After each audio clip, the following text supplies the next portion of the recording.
All right, well, welcome everybody to the third annual Felicia Holton lecture series. In this series, we are celebrating those authors who have won the Felicia Holton Award for the best archaeology book for the lay audience. There's a separate award for academic journals and books.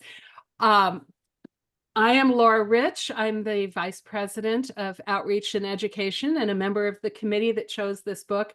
And we are so excited to share with you. We have Mike Pitts here, who wrote Digging Up Britain. It is a monumental task because he covered 1,000,000 years of history. And we will talk about taking on a task like that. But I'm happy to introduce Mike. He has a background in archaeology and in fact worked the Stonehenge site that you see behind him. He worked for years as a radio broadcaster about archaeology, as a museum curator, and has spent the last 15 years as the editor of British Archaeology, which is a similar magazine to Archaeology magazine that many of you read and brought you to us today. So I am thrilled, Mike, to get to chat with you about this book. It was absolutely fabulous. Oh, before we go on, I'm sorry, I forgot to say, if you have any questions that you'd like to ask Mike as we are talking, please put them in the Q&A. And I will take as many as we have time for, but I get to start with questions. So welcome, Mike. I'm sorry I had to interrupt myself there. We're thrilled to have you today. It's great to be here, Laura. So I have to say, when I saw 1,000,000 years of history, what sparked your interest in taking on a project that covered such a long time frame? That's a good question. I think, I studied archaeology at university, and many of the friends I made then are still professional archaeologists. And that was quite a few years ago. And over the years, I would say, many of the people that I knew well and still do got to write books about the archaeology of Britain, mostly prehistoric Britain, occasionally Roman or medieval Britain. And it was almost like one of these things that you felt you had to do as an archaeologist. And I think but it was always a bit of a challenge too far for me. There just didn't seem to be a way to do it that I could make it interesting to me, which matters as much as for the reader. I've got to enjoy what I'm doing when I'm writing. And of course, the longer I left it, the harder the job got, because we had more and more archaeology to write about. And it came about, it's a long story, but it came about ultimately because my editor at Thames and Hudson wanted me to write a book about a particular thing, and I couldn't get my head around it. I wasn't keen on it, and it eventually kind of came out of that. And and then we got the book. You got the book that I wrote. But 1,000,000 years, yes, because when I was at school, it was less than half of that known human occupation of Britain. So it grew quite a bit while I got around to writing the book. So it's amazing, and it even felt as I read the book that the scope and the horizon of it was expanding even as you were writing, and even within Little Britain. Yes, it is helpful that you confine it for the most part to the island, obviously where people come from, but it does put some boundaries that help in 1,000,000 years. That's amazing. So as you wrote this and you're looking at the whole scope, where are the missing links? What are the burning questions that you say, when I lay this out, this is what's missing in our understanding? Okay, that's a good question. There are two ways of looking at it. One is, I'll do the easy one first.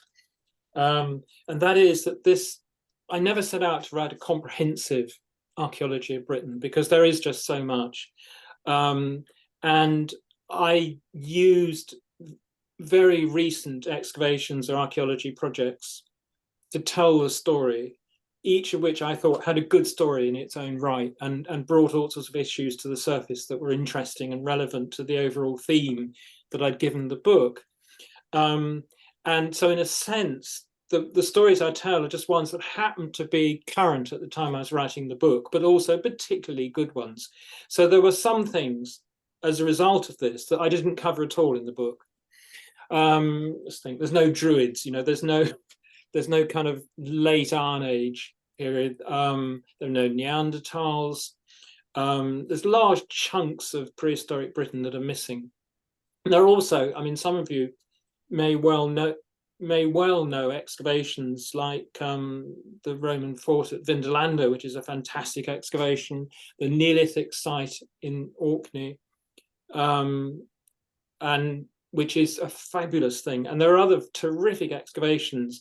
And one of the reasons I didn't write about any of those was that they're still very much in progress, to the point where I felt there wasn't enough information that had been fully worked through and analysed to allow me to get a proper understanding of those sites. So there were things that were missed out just through, as it were, the mechanics of writing. And so it would be easy, and I'm certainly not planning to do it, but it would be not a difficult thing to do, to write another book with 10 excavations from ancient and early historic Britain, telling, as it were, a parallel story, but focusing on not just different sites, but on different eras. Okay, so that's the first point. But the other thing is the much harder one, is actually when we look at the past, what are the things that we really want to know that we find so difficult to get a handle on?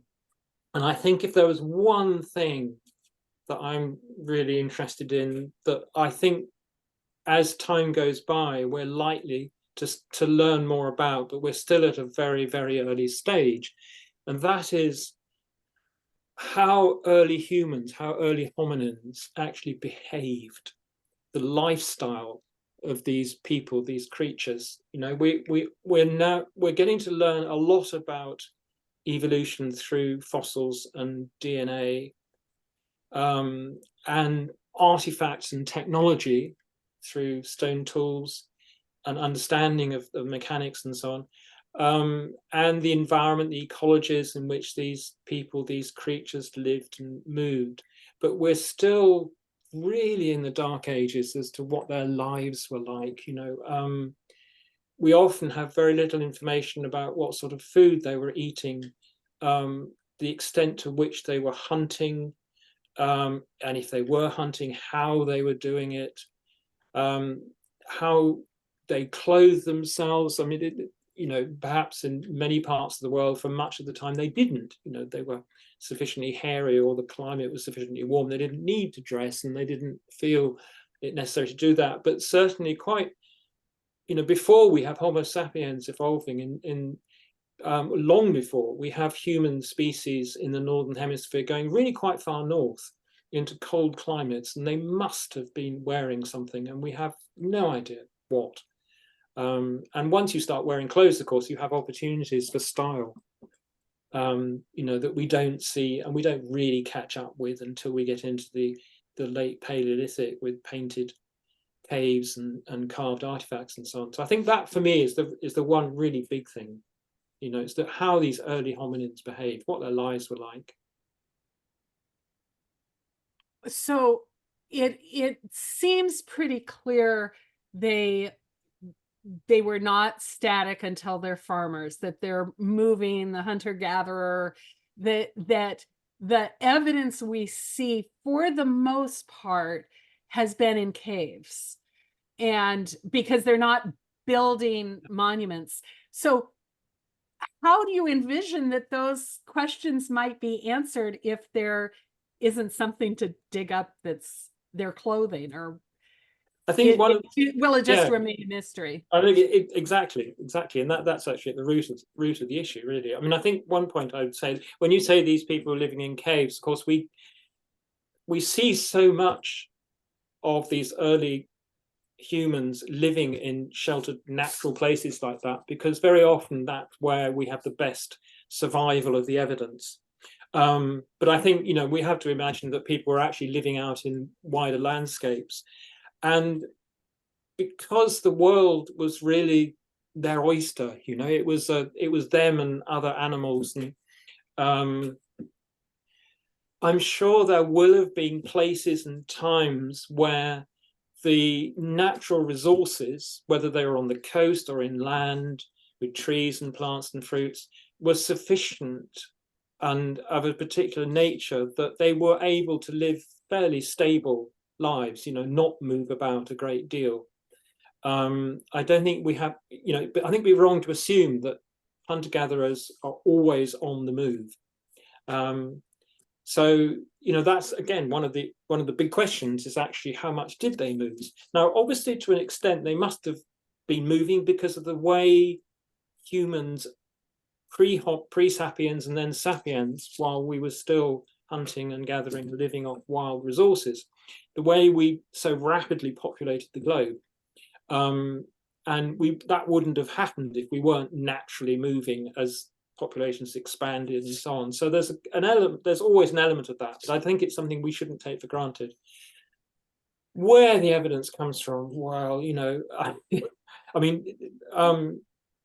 DNA, more of it, and better accessed, better dating, better, all the stuff that we know about. It's easy to say this, but we can do that better. We can get more information, more specific, more detailed information about ecologies and landscapes. I think there are a number of sciences that are getting incredibly promising, like sedimentary DNA, for example. I think it's very exciting, this idea that you can pick up information from DNA that survives in sediment, so say in deposits at the bottom of old lakes and things like that, where you've got, rather like pollen, you've got material that's come from quite a wide area of landscape or activity and stuff collected from all sorts of different plants and animals. And the potential of that is absolutely huge, I think, and it's still fairly early days for that. And biomolecules of various kinds, but who knows where stuff's going to go. A lot of it is just sheer chance of discovery, isn't it? And excavations and. Well, when you say shared chance of discovery, it immediately makes me jump to one of the stories you tell towards the end of the book of them finding those footprints, and then the storm comes up and they're gone. I mean, that's just like serendipitous to find them and watch them disappear. To that point, and to link those stories, I was curious. I know about carbon-14. I know about dating with strata. How do you date a footprint? What led them to know how old those footprints were? It's a good question, and in a sense, I mean, the answer to the question is actually it's explaining how dating works for anything, because there are very few things that we actually want to know about that you can actually date directly. We're almost always we're dating things indirectly through the context. So we can date a context, a deposit, a site in various ways from which these things come that we want to know about. And it might be a thing, it might be a carving or a stone tool, or it might be an event like the construction of a house or a grave, a tomb, something like that. Now, in the case of the footprints, in a sense, they were already dated before they were even found. And it's actually, I think it's one of this it's a sort of archaeological story I absolutely love, because all these sciences come together and give us a kind of human story. So Haysborough on the Norfolk coast, where these footprints were found, had been the site of research for quite a few years. And it had been known, well, in a way, people have been collecting stone tools on the beach because it's a storm-lashed cliff of various heights, goes along the coast of a couple of counties, and it's eroding into the sea. So stuff falls out of the cliff into the sea, and people go along the beach collecting stuff. Now, for most of the time, what people were finding was fossil bones. Animals that are now extinct in Britain, elephants, bison, and so on, from long ago. And then one day in, I can't remember when it was, but it was a good 15, 20 years ago, Simon Parfitt, working in natural history, in fact, it might have been 30 years ago, working in the Natural History Museum in London, who'd been excavating an early human site elsewhere in Britain, was looking through the collections from this Norfolk coast and found a bison bone that had very distinctive cut marks from a flint tool. And that was the first time that anybody had actually identified any human activity from this area, any definite stuff. So then people started going and looking for it. And there are a lot of local people who've been working that beach, collecting stuff. A very significant find in this story was a lovely black flint hand axe that somebody locally found. But by the time the footprints turned up, archaeologists had been excavating at the bottom of this cliff, pursuing the discovery of this cut mark bone and all these other finds that were starting to turn up. And in the process, in the excavations, they found this evidence for human activity that was clearly very old, really simple flint tools. And because it was wet, some exceptionally for this era preserved plant remains and a few animal remains. Okay. Now that could be dated because this lay at the bottom of a sort of 15-foot cliff. And that cliff consisted of gravels and sands and silts. And every so often in these deposits, there are plants, remains of plants and animals. Now, the plants and animals were of species that came together that suggest a particular era. But one of the first things that happened was paleomagnetic dating. And every so often, the Earth's magnetic direction, it's called, kind of reverses for reasons that I don't think we still quite understand. And so what we now know as north, the magnetic north goes magnetic south. And those reversals, when they happen, are recorded, as it were, in rocks. And so one of the things that happened at Happisburgh is paleomagnetism, dating these sediments in that way, identified one of these changes that was known to occur around 780,000 years ago. And so this human activity had to predate that because it was underneath this point. And then the plants and animals, the species, the mammoth, the horses, and a particular vole species, said that they couldn't have been any younger than these animals, and there were other ones that said it couldn't have been any older, like elk. So you got a rough sort of span of about somewhere between 800 and 950,000 years ago. Okay, so then what happened? So then what happened is, on one occasion, as I tell the story in the book, these archaeologists were literally on the beach, and one of them spotted these footprints. And it was known already, you know, that this sort of hard grey clay surface that was being washed out from under the sand by the stormy sea was from this era. So when you saw footprints in it, then almost immediately, although it, you know, to everybody there, it seemed very hard to believe, those footprints almost certainly had to be that old. And the only question was whether it's in some peculiar way the clay had softened up and somebody had been down there a few weeks before. And that just, in the end, that was ruled out. There was no way that could have happened. So that's the story of how those footprints were dated. So you're not dating the footprints, but you're dating the world around them. I understand. From your photograph, I didn't understand how close they were to the cliff and how the cliff is. Yeah, it's quite close. It's all on this. It's all on this. I'm just wondering if I've got a photograph I could show. I don't think I've got one selected, but it's all on this narrow beach. I can get a photograph if you think it's worth waiting, but otherwise. No, it's okay. It's okay. For those of you who have the book, there is a photograph of these footprints in there. It just is a little closer to them without some of the context, which is what prompted the question, because I looked at that and went, okay, that's some kind of magic to to figure out that kind of dating. You know what? I'm going to show you this photograph, and you'll get to see what I mean. Okay. Okay. I can just do that, and then I need to share screen. Right, can you see that? It's still, oh, cliff. there we go. Oh, okay. So that's where the footprints are within So on the left of the photograph is the cliff. Okay. That's very actively eroding. And in fact, there are houses, there are villages along this shore that are falling into the sea. And you can see the sea at the top, and all this timber work on the right is just trying to protect the cliff from eroding, which it doesn't really have much effect. And in the middle there's an archaeological trench there. Okay. And so you can see that there's just this area of sand between. It's quite wide here. Often it's narrower. But... And this would have been the period where England is one landmass with the continent. Yes, England very much didn't exist.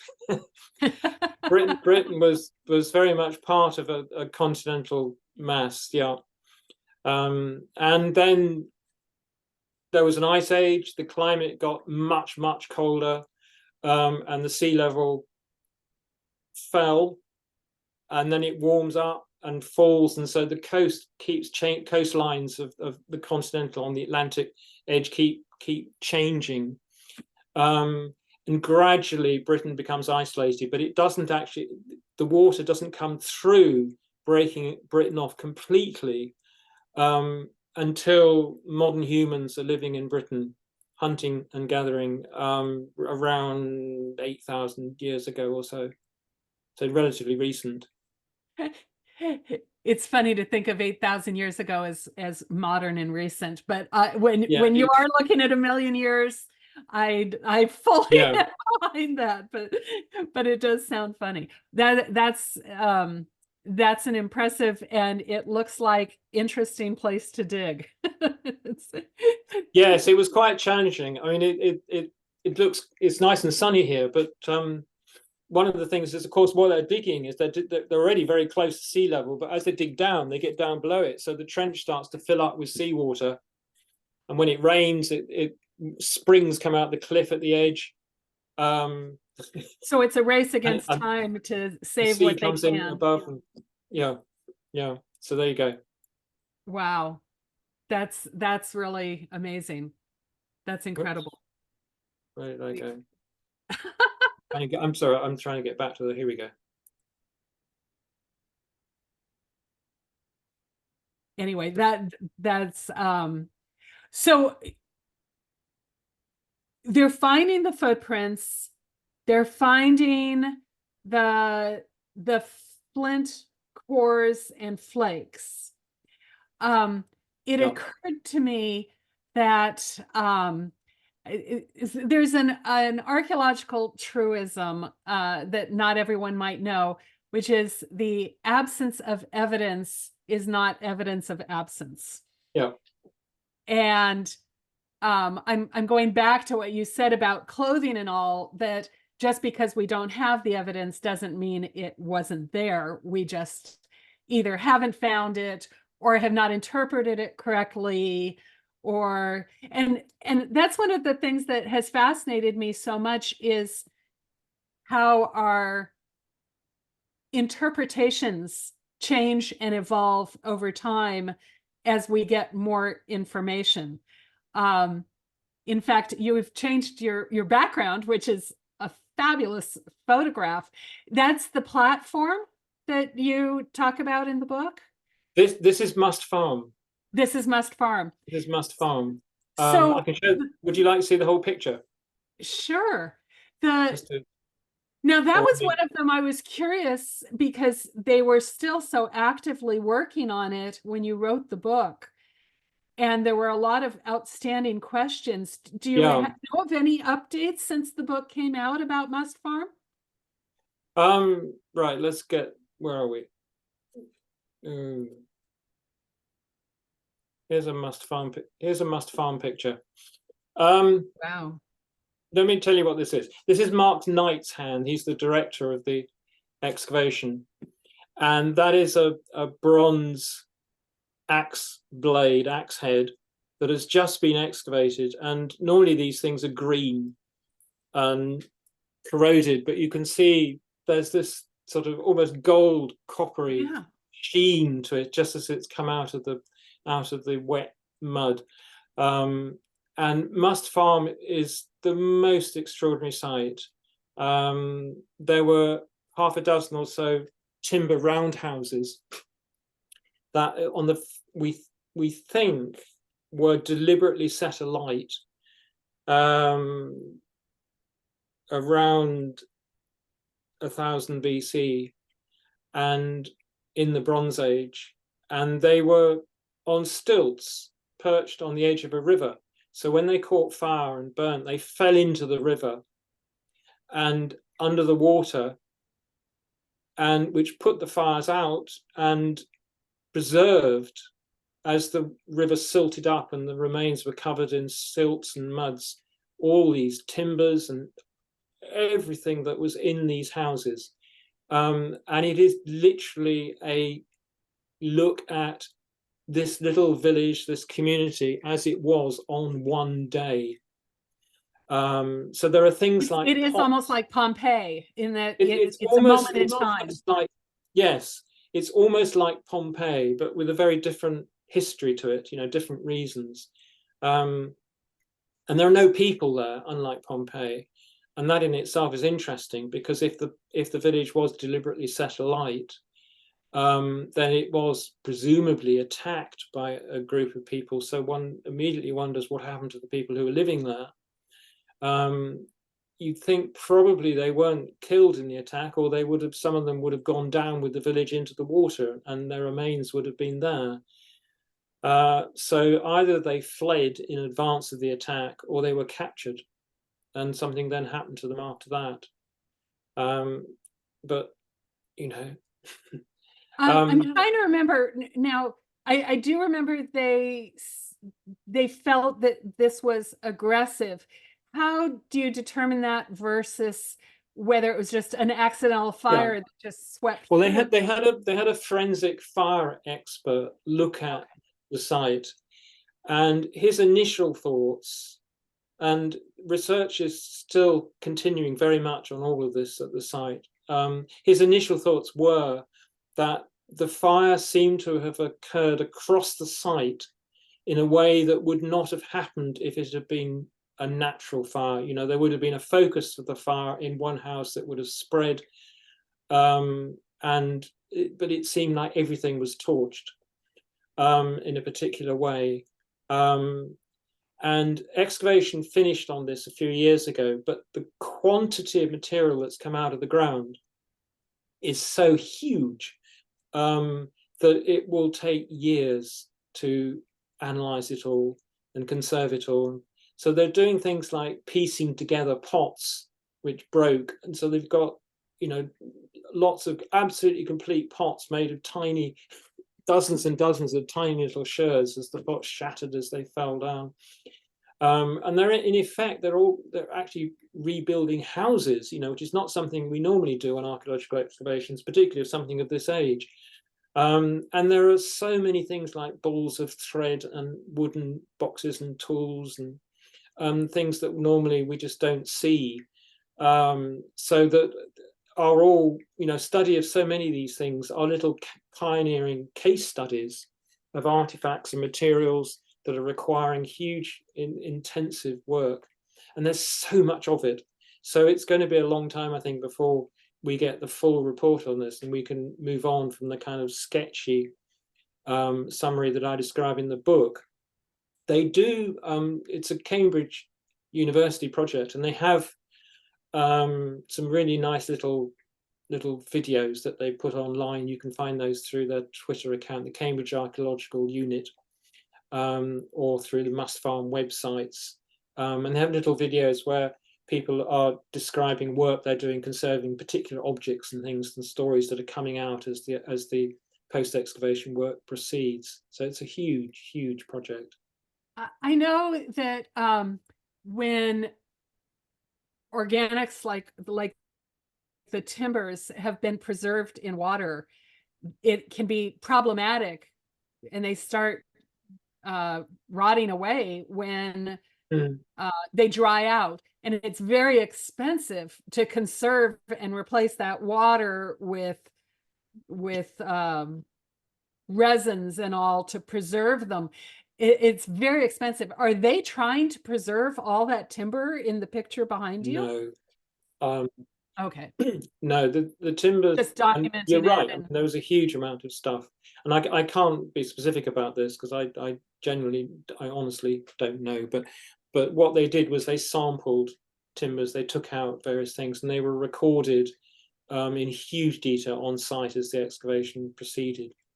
And so that how, you know, and filmed and scanned and so on. So.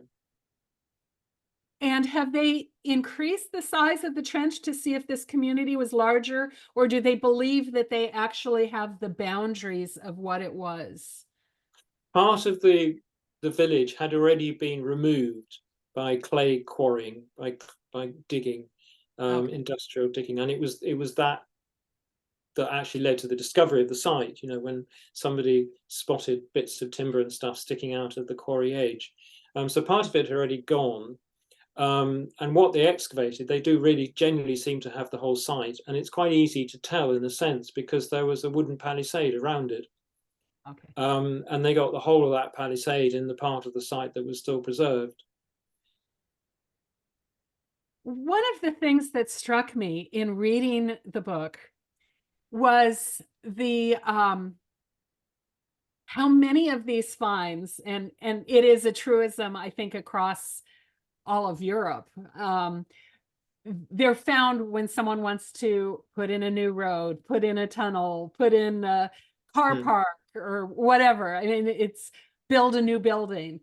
And so there's that stress of whoever owns the property now wants to continue with their project. And how do you preserve the story under these time limits? And what, so is what is we're looking at behind you, or they're just going to bury it and walk away after they take what they know? It's I'm always curious what gets saved and what doesn't. Yeah, yeah. I mean, And it's a how good that question. decision gets made. Yeah. I mean, I'm old enough to have lived through a radical change in Britain, and similar things have happened around the world, in the way archaeologists think about remains from the past. So when I was a kid, when I was at school, we had this approach to archaeology, which was happening mainly in historic towns. And of course, here we have towns whose origins go back, you know, a couple of thousand years. And if you put up a new building in one of these towns, you dig foundations, you can very often be digging out, you know, something that's early medieval or even Roman. And of course, as you dig it out, you destroy it. And so what happened is, in the period in Britain after the war, when the British economy started to recover and towns started to grow and rebuild themselves in quite a big way, there was a handful of people who started to notice that there was massive loss and destruction of archaeological deposits occurring in our historic towns. And that eventually led to people in London was a pioneering town for this, led to archaeologists, often amateurs, sort of talking to builders and developers saying, look, there's nobody here over the weekend. Do you mind if I come in and just have a fertile around? And quite often they would be allowed to come on site. And of course, this was in the days when we had nothing like modern health and safety requirements. You didn't have to wear a hard hat or hard boots. You just wander on with sandals and a trowel, you know. And it was immediately apparent that there was tremendously important stuff being destroyed. And so a kind of movement grew to excavate more and more of this stuff. And it got to the point where it was obvious that it wasn't possible to save everything. And you couldn't stop all building. And so there was a lot of discussion between archaeologists and government. And eventually this idea was developed that because you can't save stuff, it was a kind of political concept in a way, because it sounded really odd that you save stuff by recording it. So you get in there, you excavate, And as you're doing this, of course, you recognize that archaeological excavation is itself destructive. So if I excavate a bit of Stonehenge, or I excavate a cave in southern Africa, I might learn a great deal, and I could do this proper excavation in my own time with lots of resources and so on, and scientists and so on. But when I'm finished, nobody else is going to be able to go back to that site because I've destroyed it as an archaeologist. So in a sense, if the archaeologist gets onto the site before the builder and does a proper excavation, then there's no difference between that and a research excavation run by a university. And so that was the philosophy. And the practical application of this came about by the government agreeing to issue advice that effectively made it a legal requirement for people, for developers, for construction companies that were destroying significant archaeology, to pay the archaeologists to clear the site before they started building. And that was passed in 1990. So we've now had a bit more than 30 years of this. And in a sense, that's where this book came from. You can imagine this led to an absolute explosion of archaeological activity. And within a decade, excavations were taking place on a scale and with funding and numbers of archaeologists and areas excavated and so on that were completely unimaginable before this legislation was passed. And that is now standard procedure. And excavation used to be dominated by university researchers or just independent researchers. Now they are actually very much in a minority in this country. Most excavation is conducted by professional archaeologists who wear high-vis jackets, hard hats and boots and so on, working with construction companies, often for construction companies, you know, and on a very large scale. And because they're working professionally, they're not sort of spending most of their time dealing with university bureaucracy and giving the occasional lecture, you know, and getting to go off for a month in the summer. They're doing it all year round. And so they become extremely experienced, skilled excavators. And then they're training other people coming up behind them. So it's a really, for archaeology, it's the best time, I think, you know, the resources that come in from construction. There's always this fear that a future government will remove this obligation. It's an easy thing to make it look as if you're doing something for construction. So we have in this country a huge shortage of houses. There's great political pressure for a government to increase the number of houses available. And there's politicians often say the reason we don't have enough houses is because there are too many planning restrictions, too many rules that slow down construction. And it'd be quite easy to say that archaeology is one of those and get rid of it. As archaeologists, of course, we say it's completely opposite. What we do, or what archaeologists do, is they get in and clear the site before construction begins, and they don't actually cause any significant delay because they're working with the construction. The result of that is that, you know, as a builder, as a developer, that when you do start work, you're not suddenly going to come across some spectacular archaeological treasure that will be on the front page of newspapers and everybody tweeting about it and blogging about it and saying this has got to stop and you'd be in trouble. And if of course, construction project is stopped midway, that is when you really lose money. So you know, if you love archaeology, you love the investment in doing that, but you can see where over time people will say, this is costing us so much money to do this. Haven't you answered the questions? And of course, we would always say, you never answer all the questions. I mean, there's always a new question. But yeah, it's a cyclical thing, and hopefully that lasts for a while, because I know, like, when they put in the A1, there was a lot of archaeological work, and I know there are other roads going in that it's just a constant treasure trove as they put the road in. I mean, which is interesting because it's not very deep to put a road in, so they're not excavating. These are not deep trenches. No, I mean, for much of you know, I live in a rural part of England, and if I go for a walk out here in the countryside, in many ways I'm walking on the same landscape that people did thousands of years ago.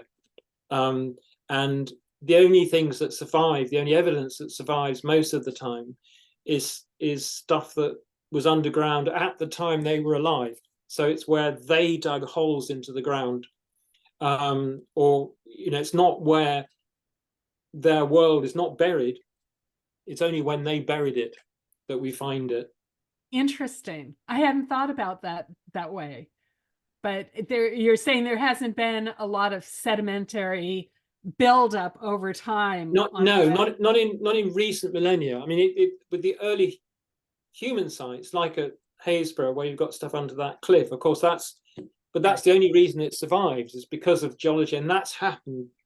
That most of that deposit over those footprints on that beach in Norfolk are there because of ice ages, because glaciers brought great moraines of material and buried the older landscape. So in cases like that, it's really difficult to reconstruct the landscape that the humans at Haysborough walked on, because it's disappeared, it's buried, it's eroded. But say, for example, Stonehenge, the landscape that the people who built Stonehenge is more or less the landscape we're in now. What's different is everything that's there. The vegetation. I mean, obviously all the buildings and everything, and the roads are not there, but it's also the soils are different, because there hasn't been the industrial farming that we've got now. There's more forest, there's more woodland. There's nature is much richer than it is today, and so on.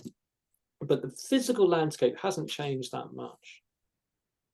That's interesting. I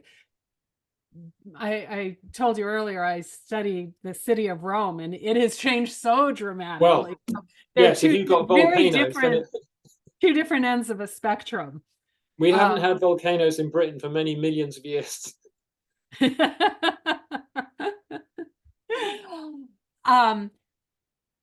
So to your point, and it is an interesting thing. So what is found for the most part was buried, and a human decided to leave it behind for some reason. And usually you don't leave treasure or even important things to your life, like your tools that you're working with. You do sometimes, of course, you do bury stuff for safety or whatever. I mean, like the stuff. I was going to say, unless there's an aggression or a threat, about something. Yeah, but I mean, so what you're digging things like you're digging holes to put posts in for buildings, for houses. You're digging ditches, throwing up banks to create defensive earthworks. You're making mounds, so you're digging ditches to create mounds to bury people under, things like that. There are places, of course, where deposits do grow up. Sometimes on the coast, you get stuff can get buried by changing rivers and coastlines, cliff falls and things like that.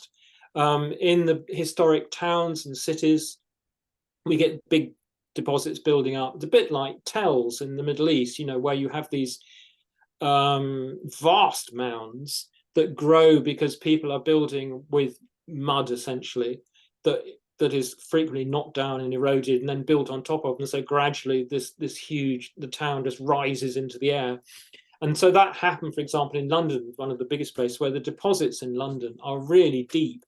And that's because since the foundation of the city in Roman times, there's no building stone in London, and people have been bringing stone in and timber for walls and roofs, and buildings burn down and collapse, and then they rebuild on the rubble, bring more material in, and so on. And so Roman deposits in some parts of the town are really deep down.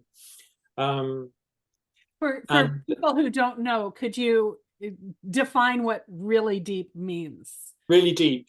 Okay, yeah. I mean, I'm sort of 15, 20 feet, that's deep. No, that is deep. 4 or 5 meters, Yeah. So there's a lot of history in that. You can have Roman material at the bottom, Anglo-Saxon, early medieval. There'll be a great deposit of burning from the Great Fire of London, and Victorian cellars and drains. So, when you're building a new building in London, and you know there's going to be archaeology under it. Almost by definition, it's in any of the big capitals, you know there's something underneath if you go down. When the company is paying for an archaeologist to come in, are they required to go down to bedrock to answer the questions? Is there a push to say, once you hit Roman, stop? How does that work in how deep they're required to go before they're allowed to do their construction? Fair question. Ultimately, though, that sort of decision is taken by planners. And working with archaeologists now, and archaeologists very often there are archaeologists in planning departments, you know, in the council's departments, who will take these decisions, but they will be typically taken on the evidence for the particular construction site. So before consent is given for a building to go up, then one of the things that happens is that the archaeologists will look at what we already know about the site. And in London, that's increasingly the case, that we actually know a fair bit, because there's been another excavation before, not far away, you know, or even on the same site. And there's historical evidence, you know, and all this is put together.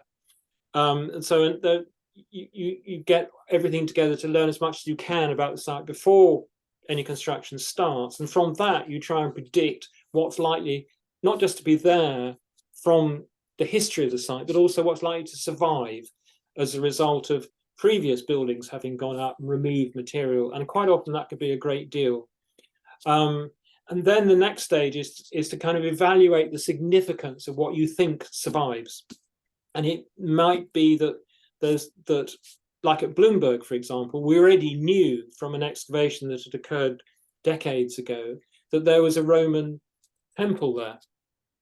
And it was the source of the largest collection of Roman marble sculpture in the British Isles. So it was clearly a significant site. And on top of that, it was waterlogged. There was a small stream of rivulet there in Roman times, and the water from that had preserved timber. So it's a hugely significant site. So at the Bloomberg site, the Bloomberg HQ, it was pretty clear from the start that what mattered most were the Roman deposits. And the focus was very much on then wherever Roman material was going to be destroyed, where it was thought that there would be waterlogged material and wood and other material would survive, then that had to be excavated.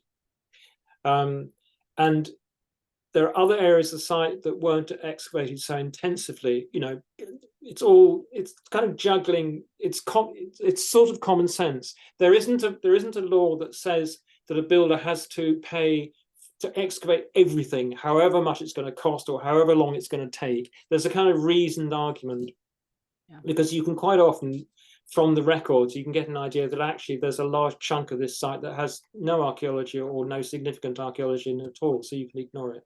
Or you can maybe not ignore it, but you can actually be there on site as construction starts and just check out stuff as it comes out. Because the reason it comes to mind, I'm one of the lucky people who have dug at Vindolanda, and you've got the stone forts with the wood forts underneath. So if there is an important stone temple, there's a good chance there was a wooden temple underneath that might still be there, and yet you don't want to tear down the beautiful marble temple to say, on the off chance there's something there, let's rip this apart. So Vindolanda is a really interesting case, because it is, of course, it's a research excavation being excavated by ultimately the family who own the fort, and it's a fort on the Roman Hadrian's Wall. And up there, up in the north of England, it's quite wet and cold, and this particular fort, isn't it? As you know, I imagine I know what I mean when I say it's wet and cold, but there's waterlogged deposits, and so you've got this timber preserved and some fantastic stuff that is writing tablets and all sorts of objects that we don't normally see from the Roman Empire sites anywhere in the Roman Empire. But the dilemma with Vindolanda is not that anybody's going to build on it, because they're not, and the only people, as in effect, damaging the site of the archaeologists. But it's what makes it particularly precious is the waterlogged material on the site, and it's drying out because of climate change. Yes. And so then you'd say, well, like you say, you've got this stone structures. Now, what matters most, to record the stone structure that's on top, or do you think actually we'll just bulldoze that so we can get at the waterlogged material underneath? Because if we excavate the stone structure, record it really carefully, by the time we get to the waterlogged material, it might not actually be there anymore because it's dried out. It's a real dilemma, and it's a big site. Real dilemma. And I will tell you that during tea break, we carry buckets of water from the hut down and pour it on the timbers. So Yeah. we still go after those timbers. Yeah, you need to keep them wet. A lot of questions, but you have to keep them wet, and then bury them, and then they actually do put the stones back. They recorded enough, they Right. put the stones back. So yeah, it's an unusual position. It always fascinates me, the decision, going back to the Bloomberg headquarters, of where to stop and where to continue, and knowing you're leaving information behind, and yet trying to preserve something that excites and stimulates people to care about archaeology. I mean, at the end of the day, you want enough there that people say, this is really exciting, we want to see more of it, and it's worth preserving. And if you take away the most beautiful things, sometimes it doesn't happen. I mean, that's why it's so important that an archaeological excavation is not finished until all the analysis has been completed and all the reports written in a form that anybody can use and read in the future. Those records are made. It's so important. And in the early days of archaeology, you know, it often didn't happen. There are many excavations still from the early days of archaeology that have not been fully analysed. And that's tragic, really, because you can never go back to those sites. Once you've dug it up, it's gone. And if the archaeologists who worked on the site have all gone too, then their memories have gone, and you're left with piles of objects and notes that are often impossible to make sense of, you know. So that's a really important part of modern archaeology, is actually is the analysis and the presentations. Well, and we're able to record so much better with 3D modeling and everything that they just didn't have before. And I'm sure there are some sites people say, you know what, well, I know, like the terracotta warriors in Xi'an, China, they've left a lot buried because they feel that technology in the future will handle them better. And so let's just leave that and let them deal with it. And that's always a tension there. So we're sadly coming on the end of our time together. I want to ask a personal question for you. So I know Stonehenge is your love, and is there one burning question you have about Stonehenge that if you could go back in time, this is what drives you nuts of what happened back there? I think okay. I think what I'd like to do, I'd need to be there to ask the question. I want to go back and I want to see Stonehenge, the big Stonehenge that we all know, you know, the big stones, the culmination of generations of activity at that site, and construction and worship, and goodness knows what they were doing. And I'd like to go there as the construction is nearing completion and the place is full of people. And I'd like to go there and somehow be able to talk to these guys and say, what are you doing? Why are you doing this? Now, when you say end of construction, if I remember correctly, it's over, like they kept moving the stones, that there was remodeling. Yeah. What is the end of construction? Yeah, that's a fair point. You often hear people say that it took 1,000 years or something to build Stonehenge, or 2,000 years, but really that's not the case. It's misleading. What archaeologists mean when they say Stonehenge took so long to build is that the site was sacred, was special in some way or other for at least 2,000 years. And what we have to remember, though, is that during that long time, the meaning of the site almost certainly changed, because in the wider world, there were really big changes in culture and religion. And at the site itself, what we see is it's not a continuous building site. There's not always something, it's not covered in mud and scaffolding all the time. You've got a succession of stone, mainly stone monuments, and occasionally timber ones. And they put one up and it'll be there for a generation or so. And then they change it, then a few more generations, and then they rebuild it, you know. So do you sort of what I mean? It's a series of moments when there's construction taking place, but most of the time it's not. Most of the time what's happening at Stonehenge is they're holding ceremonies. Maybe they're watching the sunrise and sunset and stuff like this, and they're burying people, they're having funerals. They're doing goodness knows what, you know, stuff we can't see. And we see the construction because it affects the ground, and we got the stones and everything. So, but you know, it's easy to forget that actually probably what was happening on the site was at least as important as the physical monument. And when I say when Stonehenge was finished, what I mean is around about 2,000, so 4,500 years ago, when the really big Stonehenge that we think of Stonehenge, which is the big ring of uprights with the ring of lintels along the top, which was the first time, as far as we know, that happened on that scale at the site. You know, when it's just nearing completion. So I can see, first of all, I can see how they're doing it. I can see what it's going to look like when it's finished. And they'll all be very excited about it or angry about it or whatever, but they'll certainly want to talk about it and tell me what they're doing. So that's what I'd like to do. I'd like to come home and be back again as well. I wouldn't want to stay there. You don't want to stay. But if it is such a important ritual site, which obviously it is, it begs the question, what was happening that you said, you know what, this is real important, but I'm going to change it? Why move that one stone? Why move? It's the motivations behind it that I don't think we can ever know, that are so fascinating to me. What led to the change? They're human. And you know, we're not very good at leaving things alone, are we? We like to make our mark. I mean, it's a really interesting period in Europe and in Britain in particular. This around almost exactly the moment when this Stonehenge is finished, and maybe slightly after.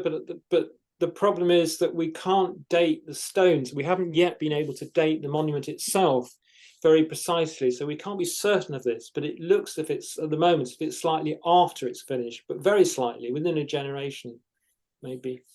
That there's a huge change in the population in the British Isles. There's a very substantial migrations. Lots and lots of people come into Britain from the European continent. They cross the Channel in boats, and they bring with them all sorts of new ideas, almost certainly new dialects and languages, new styles of clothing. One of the things we see very obviously is they have a completely new approach to burial ritual ceremonies. They bring the first metalworking, we see copper and gold, into the British Isles and so on. But they also, and this is something that's fairly recently come up, they bring in a new genetic heritage. And that comes to substantially dominate the British population at that time. So, and it's also soon after that, the Stonehenge, as far as we can see, starts to fall down.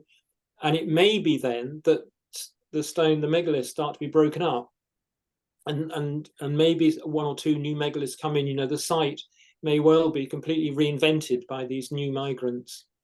So there's a lot going on at that time. Wow, amazing. Sadly, we are at the end of our hour. Mike, I want to thank you, and I want to thank our interpreters for their hard work for this hour. It's lovely to have you backing us up and helping us out. Thank you to the Holton committee, who chose this wonderful book that we got to hear about. Mike, this has been a Good. delight, There it is. just a delight. There it is. Oh, there's much more detail in here. Oh, and it's fabulous. It's extremely readable, and you will learn so much. Thank you again for the book and for sharing your time and your knowledge with us. We really appreciate It's it. been a pleasure. Thank you. All right. Have a lovely holiday, everybody, and thank you for joining us. This will be on YouTube, and share it with your friends. And the AIA thanks you for coming. Goodbye, everybody. Bye-bye. Bye-bye.